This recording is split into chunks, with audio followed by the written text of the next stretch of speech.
புதிய பீட்சா பொட்டலங்களில் முருகக் கடவுளின் படம் இடம்பெற்றிருப்பதை அடுத்து மலேசிய இந்து தர்ம மாமன்றம் US பீட்சா மலேசியா நிறுவனத்துக்கு கடும் கண்டனம் தெரிவித்துள்ளது. பீட்சா பொட்டலங்கள் அசைவ உணவுகளுக்காகவும் பயன்படுத்தப்படுவதால் இறைச்சி போன்ற பொருட்களுடன் முருகன் படத்தை இணைப்பது மிகவும் அவமதிப்பானது என அது கண்டித்துள்ளது. தவிர பீட்சா சாப்பிட்ட பிறகு அந்த பொட்டலங்கள் குப்பைக்கு செல்கின்றன. இதனால் புனித தெய்வ படத்தை கழிவாக பார்க்கும் நிலை ஏற்படுகிறது. இது மதங்களுக்கு இடையிலான நல்லிணக்கத்தை பாதிக்கக்கூடியது என்றும் எச்சரிக்கை விடுத்த அம்மன்றம் 3 முக்கிய கோரிக்கைகளையும் வலியுறுத்துகிறது.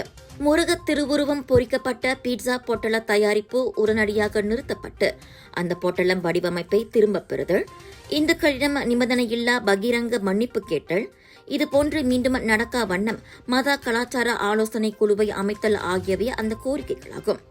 மேற்கண்டவற்றை உடனடியாக மேற்கொள்ள US பீட்சாவை மாமன்றம் வலியுறுத்தியுள்ளது. விலையோ மலிவு, செலவோ குறைவு, தரமோ உயர்வு, மனமோ நிறைவு. மக்களின் தேர்வு என்ரிகோஸ் முழு ஆடை சத்துள்ள பால்மாவு.